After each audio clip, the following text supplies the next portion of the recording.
Hello, everybody, and welcome to episode 2 of the Possible Podcast. Today, we're going to be talking about our favorite non-video games, as well as Japanese gambling laws and more.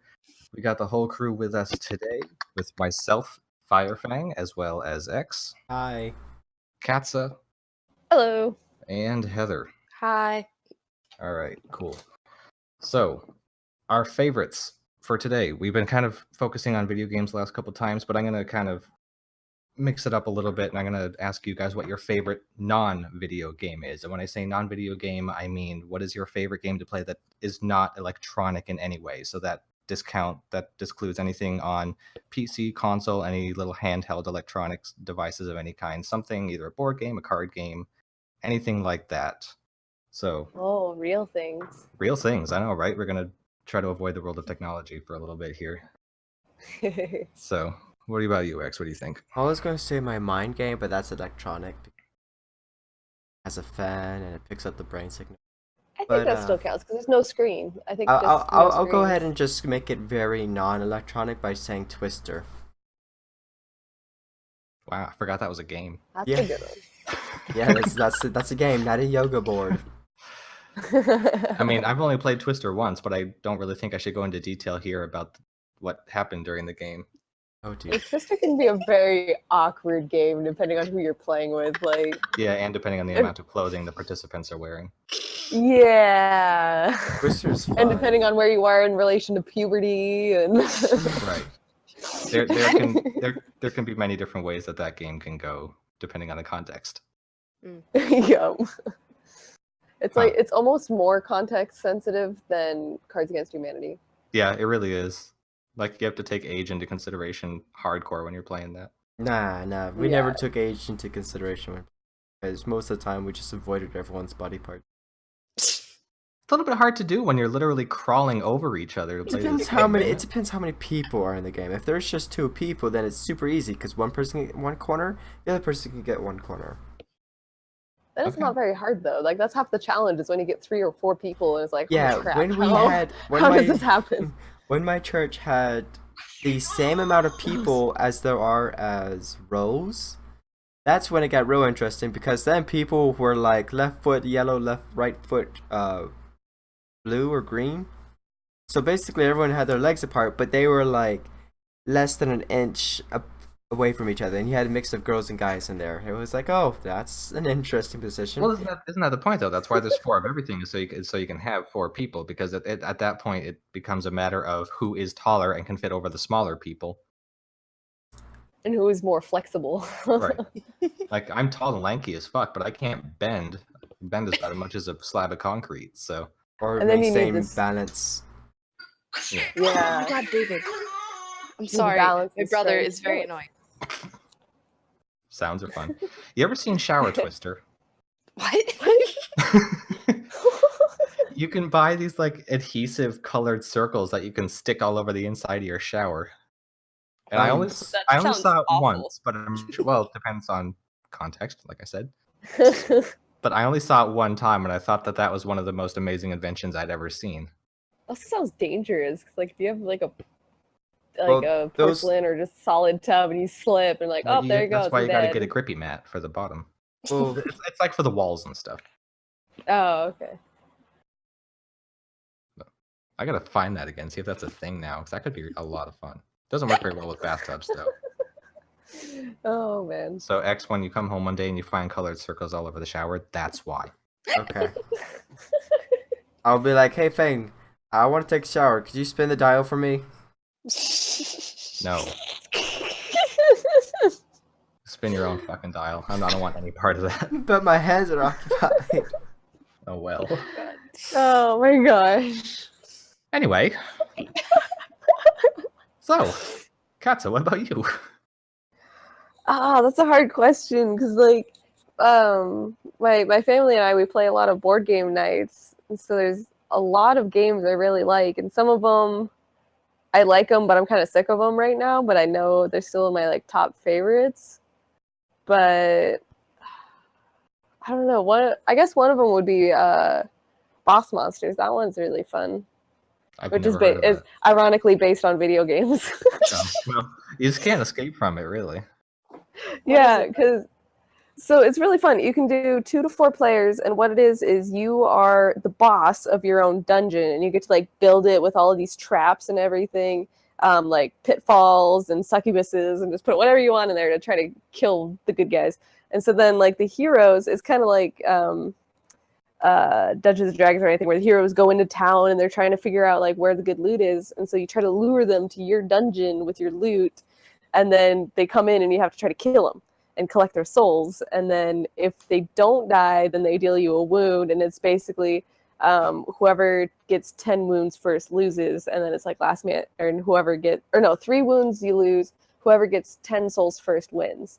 And so there's a lot of strategy, and then you can do spells on each other to screw up each other's dungeons and stuff. It's really fun. And all of the heroes that you lure in are very are definitely ripoffs of real characters in like video games and movies and stuff. Like there's Neo from the Matrix, but they like that's the best, change the name so that they avoid copyrights, and it's hilarious.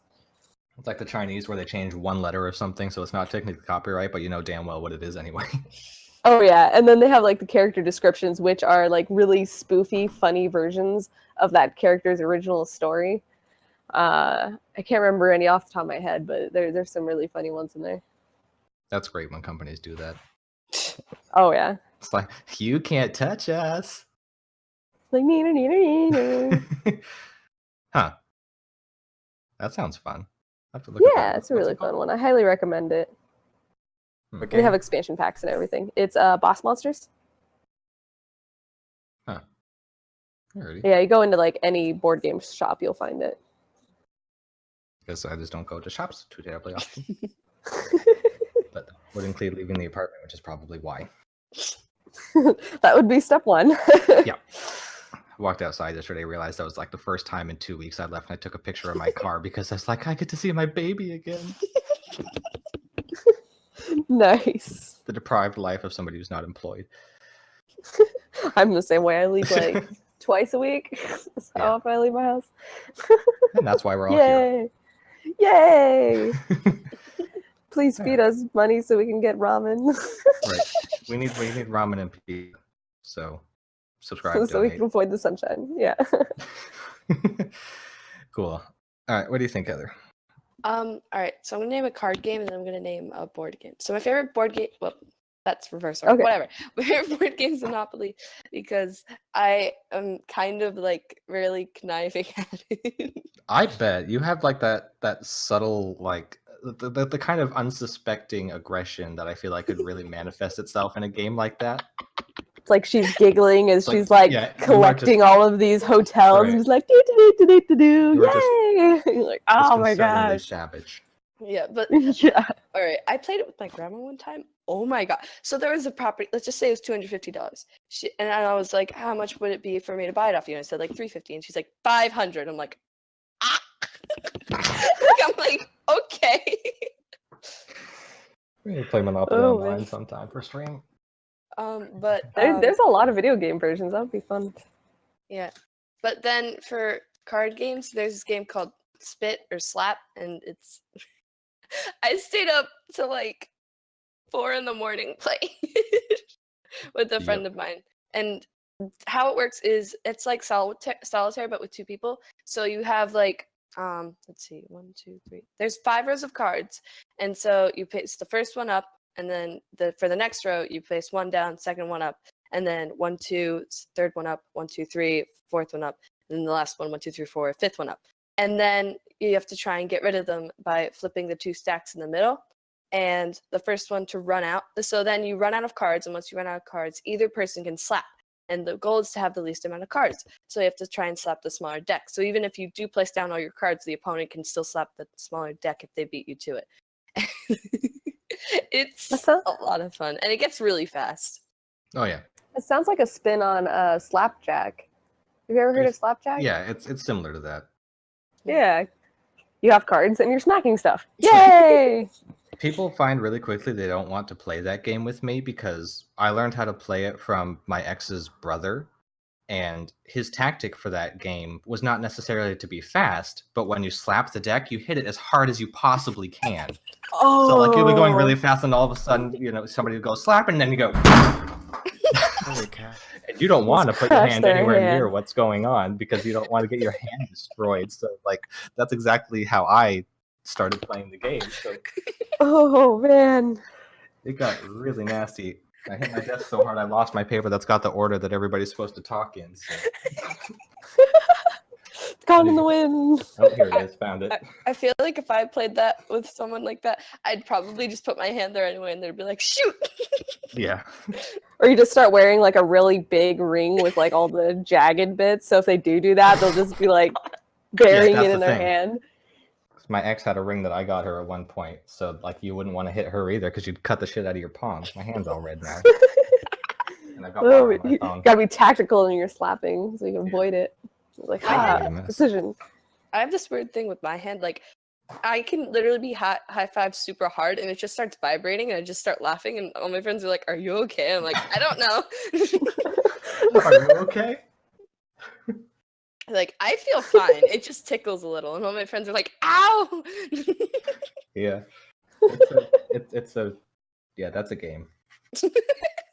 That's awesome. Cool. All right, so I had to think about it a little bit because there's 3 games that always resounded in my head for me. Number 1 was Uno because I grew up playing that with my grandmother pretty much every other day. But then Nice. it occurred I fucking hate that game now because of how much I used to play it.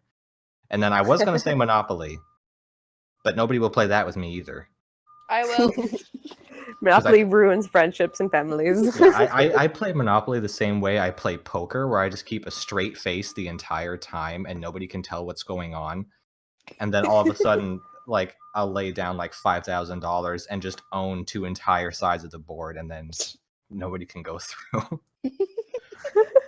But the one game that I will always play that everybody plays with me usually is Scrabble.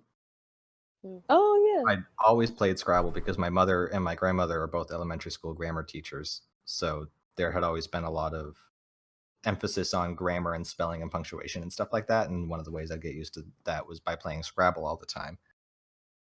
Cool. We had like this, I don't know if they still have them, but we had Super Scrabble, which... Oh, I think I might have seen that somewhere. Yeah, I haven't seen them around in years, but like it added another 5 or so tiles on each side, and it added quadruple letter and word scores. Oh wow. So the points racked up. Like it wasn't uncommon for us to get 600 or 700 points in those games. Sheesh. Between my mom and I, and that was fun. And then I'd like play with my friends, and I'd realize, I mean, no offense to my friends at the time, but how dumb they were. Because all of a sudden we'd get like 300 points, and I'm like, dude, this is how much we get in a normal game. But Well, it's like, have you ever played Words with Friends? no. It's like Scrabble, It's- but Facebook. Oh, really? Yeah.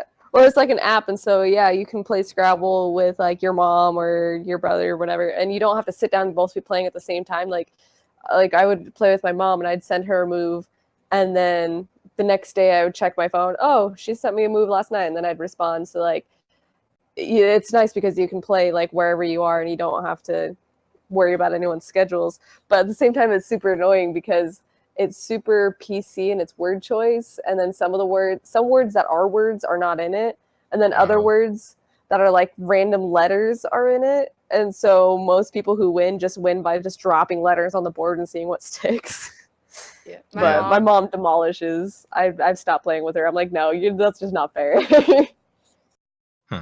My mom has this. All right, so I went to sleep over with a friend of mine, right? And the day before, my mom was like, "Oh, I'm playing against that friend's mom."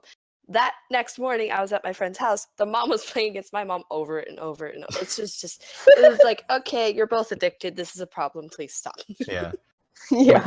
I guess I had something kind of similar. So when I was living with my ex, we had like a magnetic version of it that we would leave downstairs in the kitchen because at the time there were 5 of us living in that house. So like we would like break up into teams because there was always somebody who didn't want to play. So there'd be like 2 teams of 2, and then we would come down in the morning and play a word before we left for work, you know. That's So- really fun. Yeah, that was cool. I enjoyed that. So I can imagine the Facebook one getting hostile real fast. Yeah, and you can like comment and smack talk each other and stuff. It's Yeah, pretty exactly. The bunny just followed. Hey, thanks, Yay! Bunny. funny. Woohoo! Welcome! Appreciate it. Yay! Cool. Alrighty. Well, I think One that step closer to Robin. right. All right. Well, that should just about wrap up the favorites. So why don't we move on to news for the week? So, X, do you want to start with that? Yes. Okay. You seem very excited. I even though I just found out about it today, it's freaking awesome. It's called Sea of the Kings. It's a game coming out in 2018. Not totally sure of the month. I don't know if they even posted one. Sea of Thieves? Sea of the Kings. Oh, of the Kings. Oh, I haven't heard of that one. Sea of Sea of Thieves. Ah, okay, yeah, I know that one. Yeah, okay, cool. Yeah, it's multiplayer, maybe MMO. Pirate simulator. Yeah. And from what I'm seeing, it's not just your like when I say simulator, it's starting to get a bad name because of how many simulators there are now. Yeah, you can't really call things a sim anymore. However, Yeah. this simulator, I call it a simulator because it's probably one of the more accurate ways to be play as a pirate. To the point where you have to even eat a banana, you have to eat a fruit every now and then. Make sure you don't get malnourished. So, Don't get but at the scurvy. same time, you can launch yourself out of a cannon in it. I'm not sure how accurate that is. There I mean, has definitely been a point in history where a pirate did that. Sweet. Okay, then we're back on simulators. Historically accurate.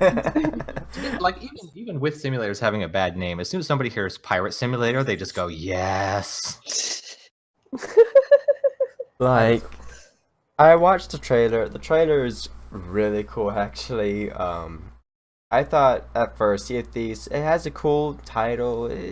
I'll give it a try. I watched the trailer for a bit, and the trailer is not your typical increase the graphics and make it seem even cooler than it actually is. No, it's flat out straightforward gameplay with a really good narration. It looks like what Assassin's Creed Black Flag should have been. Probably. Yeah. Like the water is not a dead zone. The water is somewhere where you go and explore. So there's a bit of Subnautica that I'm seeing. And the water is simulated really well. Like you get storms with big old waves and everything. Yeah. It's There's a good-looking game. like the land, like physics as far as like trying to jump everywhere, such as like the cannon. There's not like if you shoot yourself out of the cannon, you go land here. No, there's aiming put in that. The way the guns are, they're not simply. I don't know about if it's unlimited ammo, but I do know there is the entire. You have to do this and this to make sure your musket's working or ready to fire. Prime. Yeah, you have to load like the black powder into it and the musket ball in the front. I'm pretty sure there is a area that you have to get ammo, which is in your ship. Of course, your ship gets damaged. You have treasure maps that you can pick with riddles, not just simple X and A. That's a little backwards, but Yeah. you get what I mean. You don't have an X on the map and a dotted line that says go in a few corkscrews and then you'll be there. Yeah. X Army, XA. It actually has. Shameless promotion. And from what I'm seeing, it's 4 players. For what I've seen, I'm not sure how many people. It's actually, I think it can be as many as you want because it's supposed to be open world, kind of like Minecraft, where like everyone you know can jump in and you have a ship. And I think that would be awesome. As far as how much it's going to be cost, I'm not seeing price. I'm not saying it's free. It's only for Xbox One and Windows 10. Yeah, one of their first exclusives. Yay, finally! Microsoft has exclusives. Well, this one is, and this one looks worth it. Yeah, I think that'd be fun for the 4 of us to do. Yeah, that's it looks like thinking.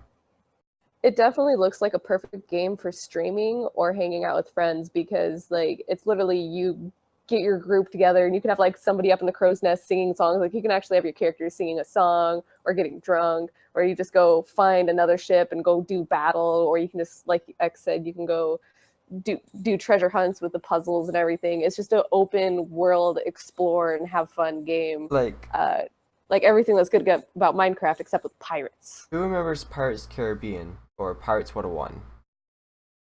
I'm raising my hand, but you can't see it. Basically, where you were to fight other ships. I thought this was going to do the exact same thing where you can just fight ships where you shoot them with your cannons. No. It gets better than that. You can go over there by launching yourself in the cannon and fight the crew members until all the crew members die, and I guess take over their boat or just get back on your boat. That I think is amazing. That it doesn't just stick to the boat. You can go from boat to stick with actual hand-to-hand combat. Yeah. With swords and the muskets. I think you can even what it looks like, you know. I think you can do grappling hooks too. It's kind of like how online sims should. Yeah. You Super just excited for that game. just live your own life online with other people as a pirate. Yeah.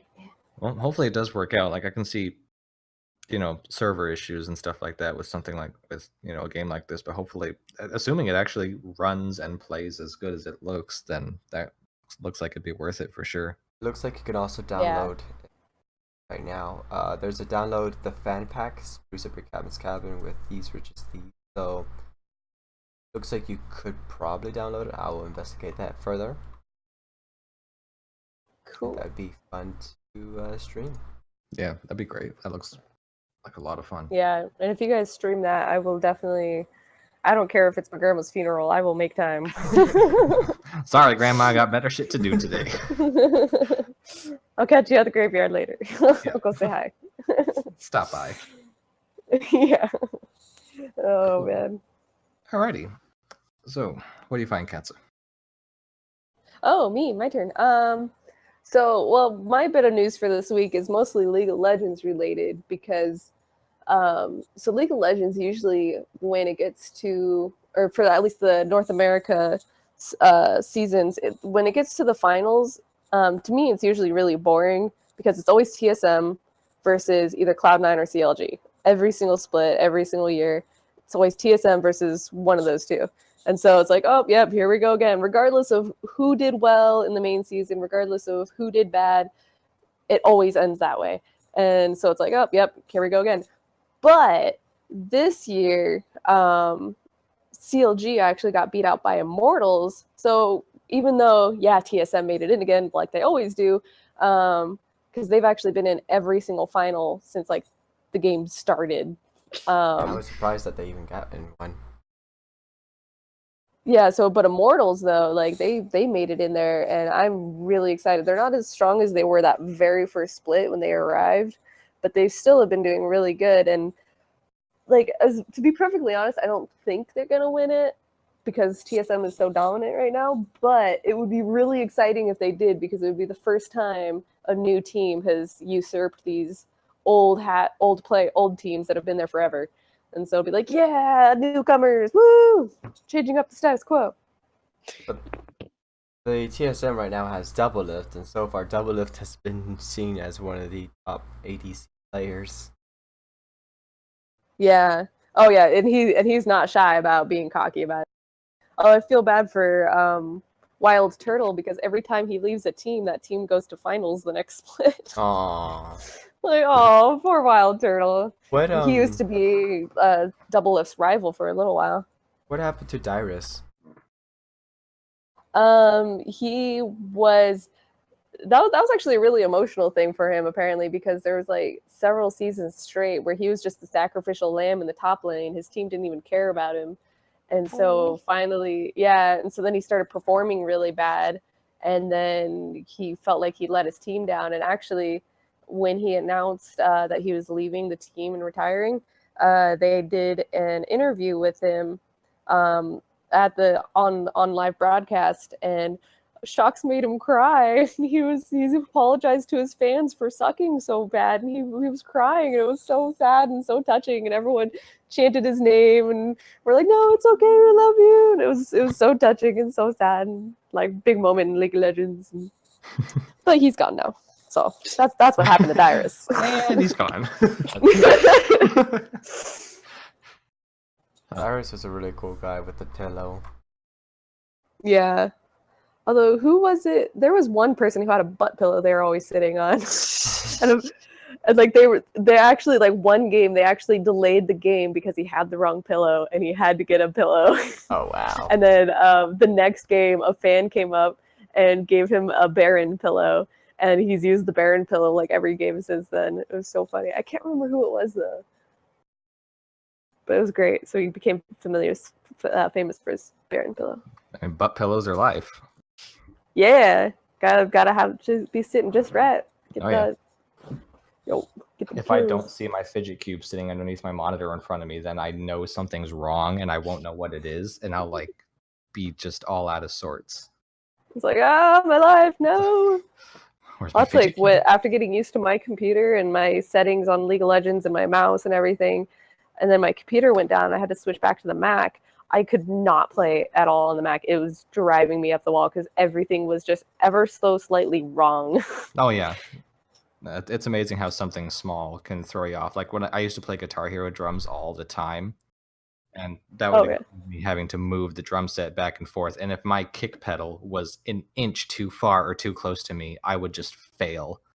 Everything had to be in exactly the right spot. It eventually got to the point where I welded a metal bar in between the 2 feet, so I would have a thing to attach the foot pedal to, so I knew it was in the same place every time. Nice. Like it got really bad, and I didn't like. This was literally me living by myself in my apartment in college, and I went to these. I took the feet to the welding shop at my school and welded it there.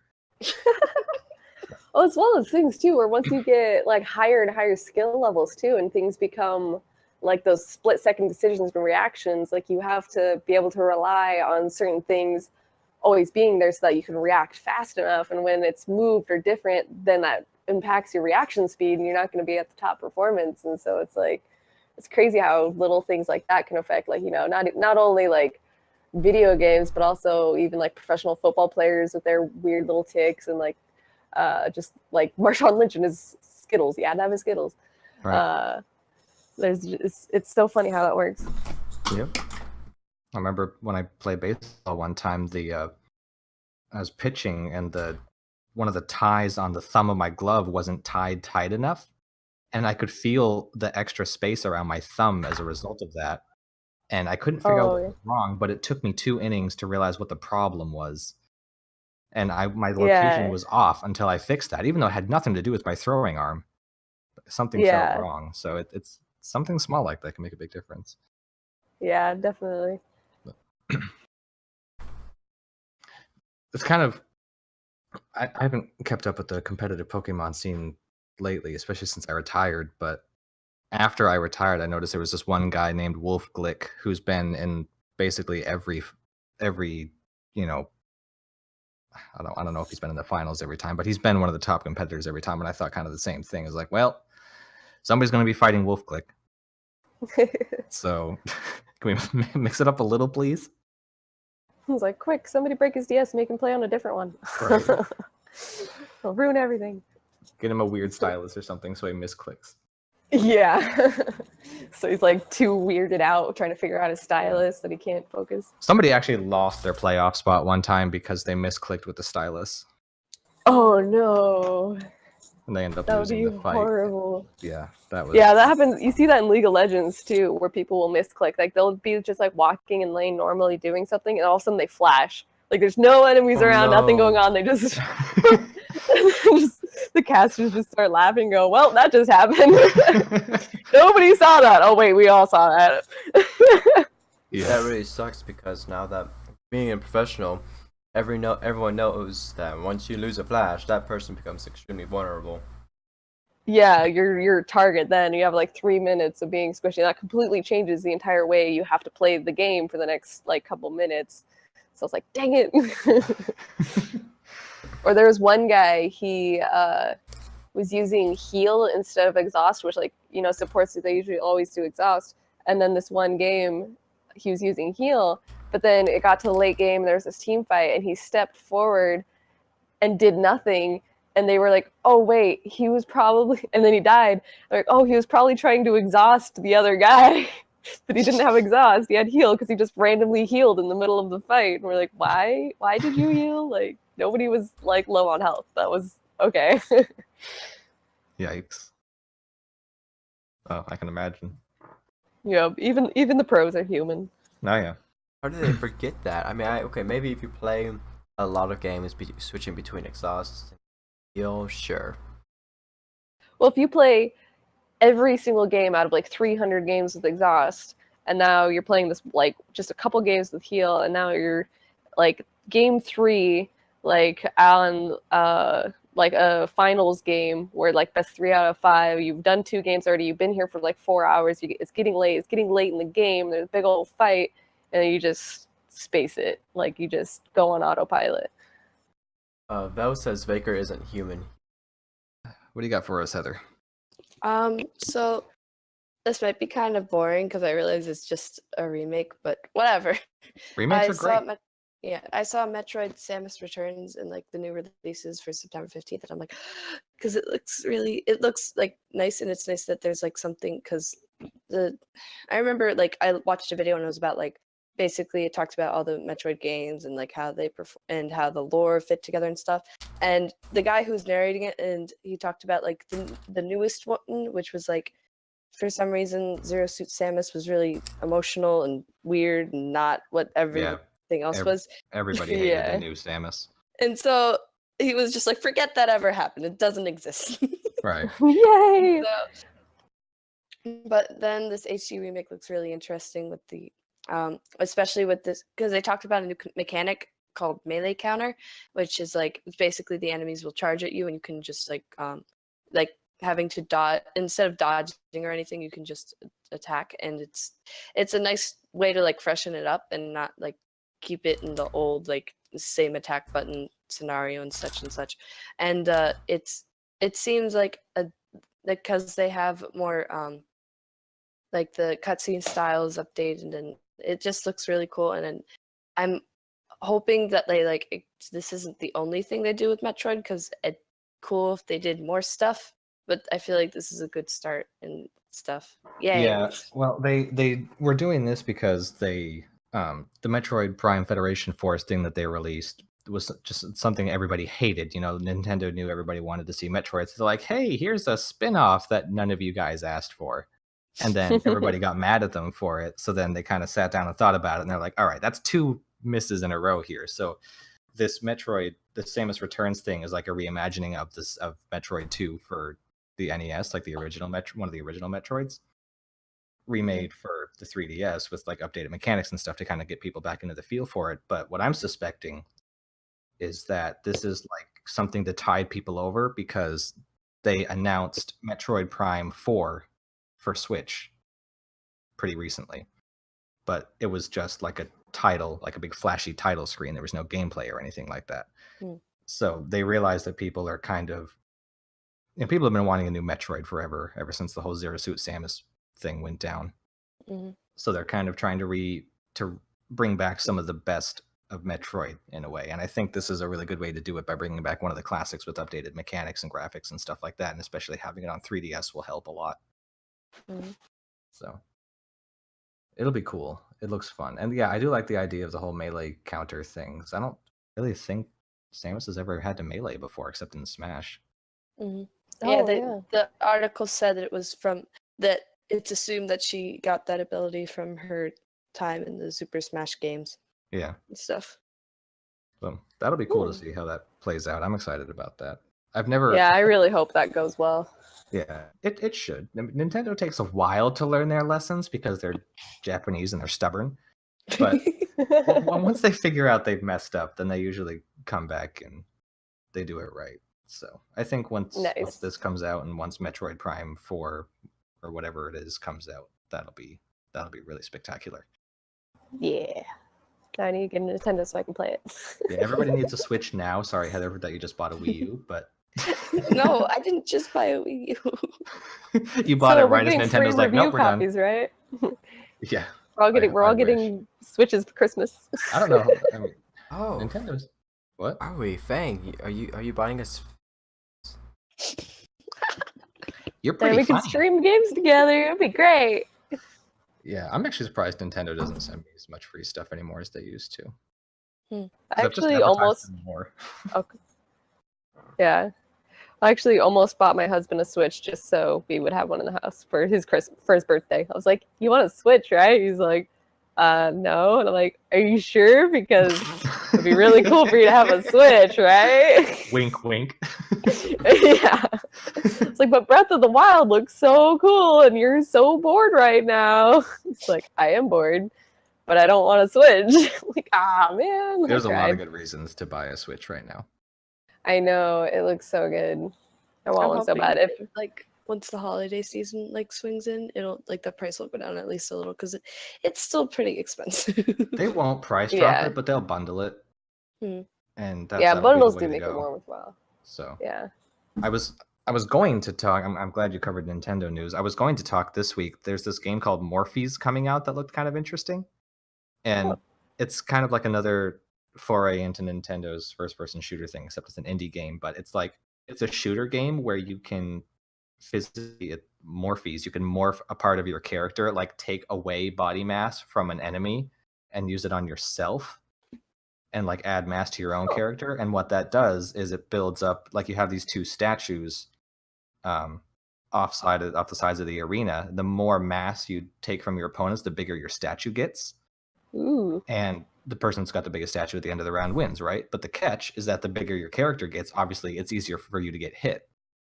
Yeah. But you can choose like what part of the character you want to morph. They can be like your head or your arm or your hand or whatever. So that looks like it's going to be an interesting one that comes out. I was going to talk about that, but I just kind of did anyway. But Well, that for some reason that makes me think of, I can't remember exactly what it was called, but it was something like Cake Princess or something, where you kidnapped a princess from your enemy's castle, and then you had to feed her a whole bunch of cake so that she would be too heavy for them to steal her back. that's what she Princess Peach. It was so funny. It was a hilarious spoof game. It was just spoofing the whole princess kidnapping thing. There was so much cake, and it was so cartoony and hilarious. It was actually a really fun game. That does sound like it would be great. What's this Morphes game called? Morphes. Morphes. How do you spell that? Morphies. It was just announced a couple days ago. It looks interesting. Very interesting. Cool. Well, thanks for covering the Nintendo news for me, Heather. I appreciate that. All right, so the thing that I found is not exactly what you would call a current gaming news article, but it still brought up something that I never really thought about. So, like Katsa was talking about the League of Legends tournaments and stuff like that. And like if you watch all these competitive gaming events and things like that, you see a lot of Americans and a lot of Europeans and a lot of South Koreans.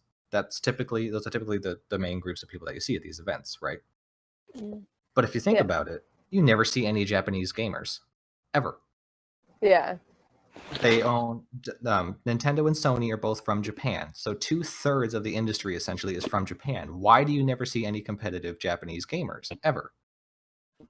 I think a lot of it. Oh, go ahead. Well, no, go ahead. I want to hear what you think. No, I want to hear what you say first. Well, the reason they don't is because it's illegal. Is it? What? Yep. What? It is 100% illegal for the Japanese to make money off of video games. Holy cow! I go, how? Why? What? The reason it's like that is this is from Bloomberg. So I thought this was really interesting because there's a lot of information on this. But apparently, the Yakuza gangs in Japan would use video and online poker to fund their operations because there's no firearms allowed in Japan. So they don't have like arms trades and stuff like that. So they play online poker. So in order to kind of like try to curb the finances coming in to those Yakuza gangs, they make it so you cannot make money off of electronic games. And unfortunately, they haven't found a way to differentiate video games from online poker, really. So they just say all making money off of any online video game is completely illegal. That's interesting. Yeah. That explains a lot about why their scene is so small. Although I have noticed there are, because when they do the Worlds tournament, there is a Japanese team, and there is actually a small Japanese league. So I'm wondering that must be like why it's so small, is because they can't pay their players. So then how do they get the players to? Yeah. Wow. The only way a Japanese person can be in a competitive tournament is if they're no longer a citizen of Japan. But then it's no longer a Japanese team. That's so weird. Or maybe if they do it like as a hobby and they're not making any money off of it, they do that way, because they do have a small league, but it's kind of like our Challenger League where it's not people who do it professionally. So maybe that's, I don't know. That I'm so curious now. I'm gonna have to look into that. That's cool. It's weird. One of the things mentioned. About that. Yeah, well, one of the things mentioned in this article here is this guy's name is Toshiyuki Takahashi, and he was known as Master Takahashi in Japan because he could button mash 16 inputs per second. Whoa. But he could never put those skills to use competitively. And he was saying that like he did some analysis and stuff like that, and he could have been a multimillionaire if he had been able to use these skills, but instead now he's just a software programmer. So he's saying is he needs to move to Korea. Right. But I mean, I understand what Japan's trying to do here by blocking the online gambling thing, but you need to realize that when you own 2/3 of the gaming industry to begin with, you might want to find a way for people to make money off that industry. And unfortunately, when it comes to like legislature and things that were like established like at a time before it was relevant, those things are really slow to change. And so even though I'm sure there are a lot of people lobbying for it, a lot of people trying to figure it out, but it's one of those things where it's probably going to take another 10 years or so before they really address it, unless like some prime minister or somebody comes in and starts shaking up everything. Yeah.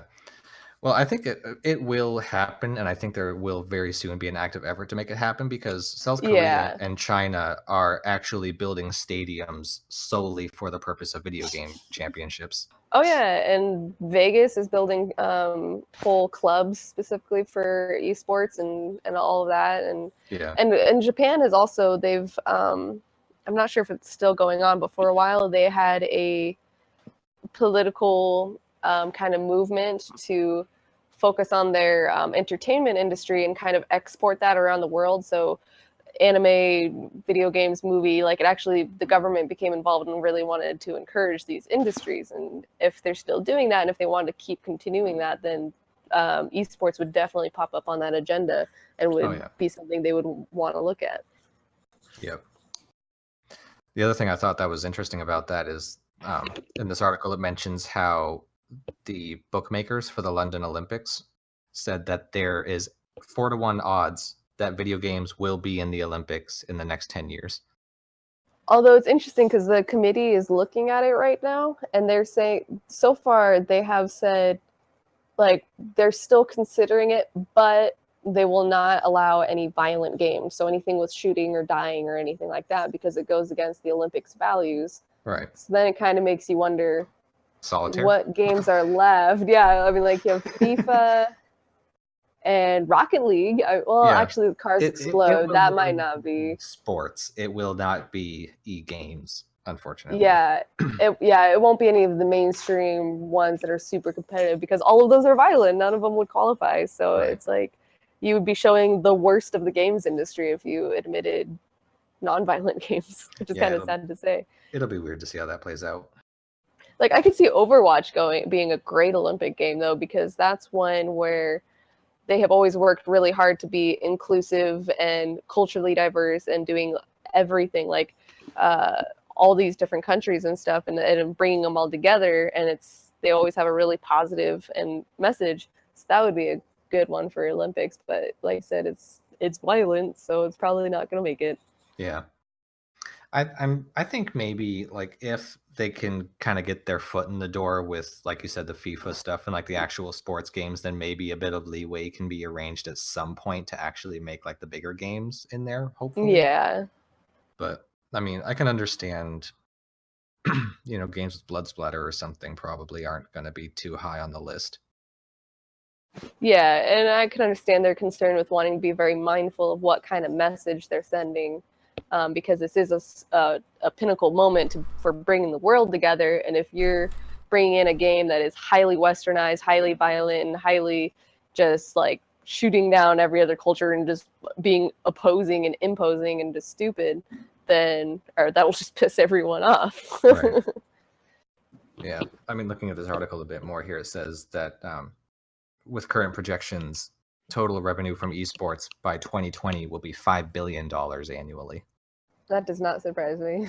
So, I mean, Japanese... Yeah, ESPN is already involved. Major League Baseball, one of their media spin-off groups, is involved. Disney's involved. Well, Disney owns ESPN now, I guess, or something like that.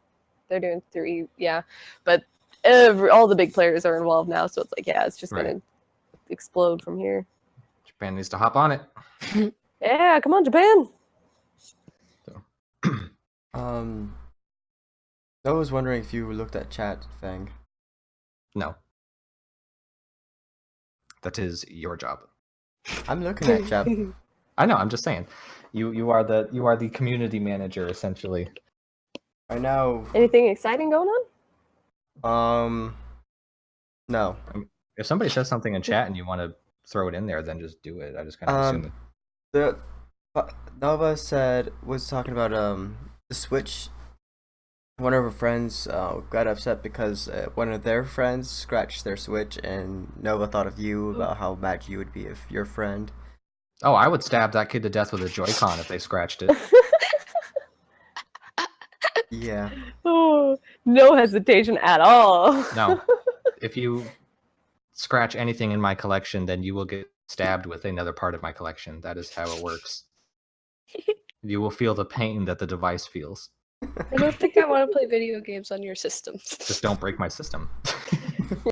Okay, so we're never going over and playing the Switch. I mean, to be fair, I've dropped the shit out of my Wii U gamepad. Nintendo knows how to make a tough console. I've dropped that from 4 or 5 feet a few times, and there's not a mark on it. So. Although, what about the Switch? I've heard that the Switch isn't as durable. Like that sometimes when people are trying to transport it around, like in their backpack and stuff, like it was advertised that like joysticks fall off and stuff happens sometimes. I guess it depends on the person how abusive they are. Well, the Joy-Cons are locked on there casually, but they are made to come off under a certain amount of force so that it doesn't put strain on the tablet and stuff like that. So that's smart. With casual play, they're never going to come off. But yeah, if you're bouncing it around and shaking it and dropping it and stuff, yeah, things will pop off. But I saw a video, I think I might have mentioned this before one time. These people attached a Switch with the Joy-Cons on the side to a drone and flew it up from 1,000 feet and dropped it onto an asphalt parking lot. Whoa. The only thing that happened is one of the Joy-Cons split apart. Huh. They picked it up that's and easy they pushed to replace. Yeah. They pushed the power button, it turned right on, the other Joy-Con still worked just fine. They booted up Zelda right there. That is awesome. Yeah, it's a $300 tablet, and there was nothing wrong with it. I think it dinged up the case a little bit. It didn't even scratch the screen. Yeah, and that's where I think, like, again, like I was saying earlier, I think it depends on the person because, like, for the average user, like, to my mind, I was thinking, well, it's probably fine. But then you always have, like, those one people who just... The Katsa just cut out? Yeah, She died again. Okay. Oh, well. Wow, that was a very interesting conversation that just immediately got cut out. To potentially build off the cliffhanger, there are those people out there who, have their phones or something without a case on, and then they just throw it in their backpack with the rest of their stuff, and then it gets all scratched to shit and beat up. And yeah, you gotta watch out for those people. But I threw my phone because I kind of give up on my phone. It's supposed to be shatterproof, and I had my bag and just threw my bag in my room when I was over traveling. And I later on take my phone out of my bag. I'm like, what's this mark? Wait, did my phone just indent? Didn't shatter, but it indented? Right. Out of all the times I've dropped it, and I've dropped it from a roller coaster on accident. And it's just like, okay, so it required me to put it in a bag and throw it in order to get it indented Hooray! Yep. Well, does anybody remember the old Game Boy Advance SPs? Yes. Oh, They were Why like, wow, it kicked me out completely. Sorry, guys. Hello. oh, that's Right. alright. But Stupid phones. yeah, they do that. But yeah, like the Game Boy Advance SPs were like the first foldable Nintendo handhold that would like fold up into a little cube. And they lit those, up on their own too. oh yeah, those things were indestructible. I used to take Those things were mine, like awesome. I remember showing people in middle school this. I took mine out of the case one time and just like kneeled down and rolled it like a bowling ball as hard as I could across the lawn at school. And just picked it right up, and it was fine. I did that so many times. I got mad at Pokemon. I used to throw it across my room and bounce it off walls and stuff. Nothing ever happened to that thing. Yeah, I still have mine, and it still looks almost new. I'm like, Yeah. wow, that's Then crazy. somebody stole it, and the other one, and all the games with it, so I don't have one anymore. So hey, donations. Oh, I gave mine away. My collection's no longer complete because somebody stole my Advance SPs. that's so sad. And I had an entire suit briefcase for my SP and the entire yeah. setup for it. Yeah, I did too. I have a whole box full of accessories for it and everything. Yeah, I had that all I felt kitted out. so professional carrying around my Game Boy. Right? Isn't that the way it is? Like you get an official little carrying bag for your console, and all of a sudden you feel like a boss. Until you I open was it. always, Right. yeah. I had a pencil box I threw all my games into. Yeah. No, I know people who did that. Although when I got my 3DS, there was I waited until the light version came out, and they happened to be having a promotion with their like rewards club. That, like if you register it, you get a free case. And man, the case I got for it is like the best case I've ever owned for a Game Boy. And I was like, you can't even buy it. I was like, yes, this worked out so well, and I got it for free. Yeah, That's awesome. I was excited. I was pretty pleased. Well, Okay. about time to wrap up. Yeah. Alrighty, sounds good to Yeah. me. Thank you everybody for stopping by. Thank you, chat, for being here as always. We will be doing this again, as always, next Friday, probably around 3:30-ish. So until then, we will see everybody next time. Bye-bye. See you then. Bye. Cool. So the stream ended, but I'm still live right now. Yeah, that's fine. I'm trying to decide if I want to stream now or what I want to do. Well, I gotta go clean in 8 minutes, so. But I'll be back Probably. later for stream. I'll probably take a break, Yeah. take a break, and then start at 6, like my schedule says. So there you go. Fang will be streaming. I gotta go call my mom. Have fun. Oh, I will. Alrighty. Well, that was fun. I'll see you guys next week. Later. Maybe sooner. Alright, Bye. later. Bye. Have any questions, concerns about what we've been talking about? Speak now or forever hold your peace. Fang, for no particular reason, if you were to get a Game Boy Advance SP, what color would you want it to be? Black. I think that was an obvious answer. Yeah, I thought it was black, but then I saw how expensive it was. I'm like, There's like an onyx one. Honestly, I wouldn't care. Like I know. I had a black one, a red one, and a blue one. Hmm. I don't really care. I just miss having them in my collection because that was my first console I ever bought with my own money. I had a blue Game Boy Advance SP with Pokemon Sapphire. That was the first game and the first console I ever bought myself. So they're kind of significant to me, which is why I'm really bummed out that it's the one thing I don't have. I'll get you one. No, you won't. Yes, I will. No, you won't. Yes, I will. No. Yes. Well, we're Although, to be fair, I never had a DSi, but I don't really care about those. decide yet. That was a DS that had internet capabilities.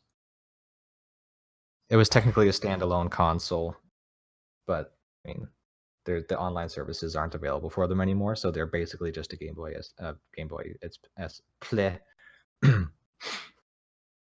Yep. Oh yeah, that was the first Game Boy. That was like right after the DS, where you could actually like take pictures and do all the weird Yeah. picture things. Now, technically, I don't have a DSi and I don't have a 2DS.